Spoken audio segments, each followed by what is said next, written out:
JEE 22, 23 और 24 के exam हो गए खत्म, यानी कि 6 शिफ्टें खत्म हो चुकी है, पर अभी भी 28, 29 तारीख वालों के एग्जाम बचे हैं। तो उन्हें इस एग्जाम से क्या सीखना चाहिए और 22, 23, 24 वालों को किन नंबर पर उनकी सफलता का द्वार खुल सकता है, ये मैं आपको बताने वाला हूं। फटाफट से एनालिसिस करते हैं, टाइम खराब नहीं करते हैं कि जो एग्जाम है वो किस तरीके का हुआ है वो आपको पता है। एनटीए कंडक्ट कराता है, 14 लाख बच्चे देते हैं, 25 सवाल आते हैं, सब आप लोग जानते हो। अगर अपन बात करें, फिर से कह रहा हूँ, एनालिसिस उनके लिए बहुत इंपॉर्टेंट है जो 28, 29 को एग्जाम देने वाले हैं, और जो 22, 23, 24 को दे चुके हैं उनके लिए इंपॉर्टेंट है कि वो किस नंबर पर, क्या कॉलेज तो अभी नहीं बोलना शायद सही होगा क्योंकि मेमोरी बेस सब कुछ होने वाला है। मैं वीडियो की शुरुआत में बता दूं, ये सब कुछ मेमोरी बेस के बेसिस पे हम कर रहे हैं, जो बच्चे हमारे सवाल लेके आते हैं, पर काफी एक्यूरेट ये रहता है, इसमें कोई शक और संशय वाली बात नहीं है। अगर आप बहुत ध्यान से देखो तो ओरल पेपर का 11th से जो सिलेबस आया है वो 37% के आसपास आया है, 62.74% जो है 12th से आया है। यानी कि जो भी बच्चे 28, 29 तारीख को देने वाले हैं उन लोगों से रिक्वेस्ट है कि वो 12th वाले पे पूरा का पूरा फोकस करें। जाहिर सी बात है उसके लिए 11th आनी चाहिए, तभी आपकी बात बनेगी। ऐसे अगर मैं आगे चलूं तो आपको समझ में आएगा, फिजिक्स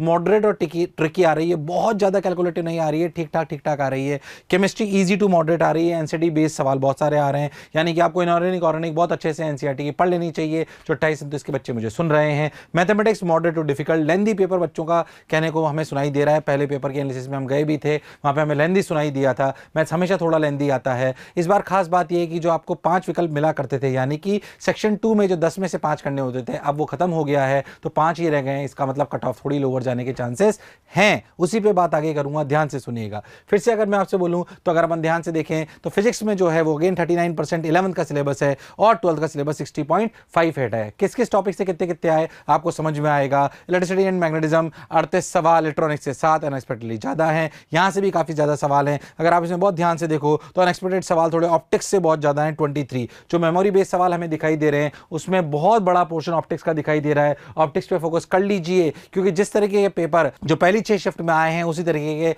आखिरी के 4 में आने की भी उम्मीद होती है, तो इनके लिए बहुत बहुत इंपॉर्टेंट है। इस बात को थोड़ा सा ध्यान में रखिए। इसकी पीडीएफ भी हमने डाउनलोडेबल बना दी है ताकि आप एनालिसिस को देख पाएं और समझ पाएं। आगे रफ्तार में पढ़ते हैं क्योंकि समय कम है, जो एग्जाम देने वाले हैं उनके लिए हर एक मिनट हर एक पल कीमती है। अगर हम बात करें केमिस्ट्री की तो अगेन 35% के आसपास 11th है और 64.78 के आसपास अपनी 12th है। तो अगेन 12th अपने को ज्यादा दिखाई दे रही है, फिजिक्स हो केमिस्ट्री हो दोनों में अपने को सेम दिखाई दिया। केमिस्ट्री में बात करें तो फिजिकल केमिस्ट्री 11, 12 मिला के आप देखिए 30 सवाल के करीब आए, यहां देखिए तो 44 सवाल आए, यहां पे देखिए तो 41 सवाल आए, 65-50 का रेशियो आपको दिखाई दे रहा है। पर अगर आप बहुत ध्यान से देखो तो इधर ऑर्गेनिक केमिस्ट्री में 12 से काफी कुछ आ रहा है ज्यादा, ये 32 और 21 बहुत ज्यादा सवाल 32 ऑर्गेनिक केमिस्ट्री से दिखाई दे रहे हैं। ऑर्गेनिक पे पूरा फोकस कर लीजिए। रिएक्शन आपको पूरी लिखी हुई आनी चाहिए, डायरेक्ट रिएक्शन मैकेनिज्म भी नहीं भी आती तो पूरी आपकी जो रिएक्शन है वो आपको याद होनी चाहिए। चलिए आगे बढ़ते हैं। फिर से देखिए, मैथमेटिक्स में 11 का 37%, 12 का 62.7%, लगभग रेशो 11, 12 का बराबर है।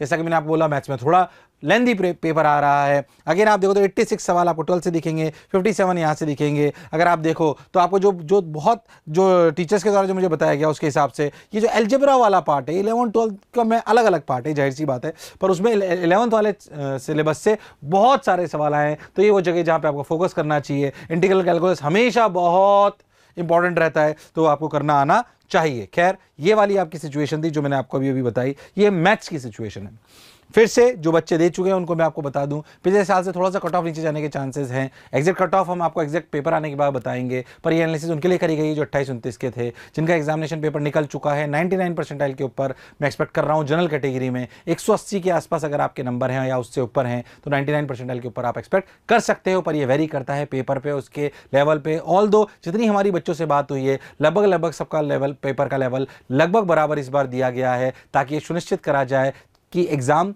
फेयर हो। क्योंकि पिछली बार ऐसा हुआ था, एक जो शिफ्ट थी वो काफी इजी थी, एक थी जो टफ थी, उससे अनफेयर हो जाता थोड़ा एग्जाम, पर इस बार उसको मैनेज करने का प्रयास करा गया है। आशा करता हूं जो भी मुझे सुन रहे हैं उनका पेपर अच्छा गया होगा।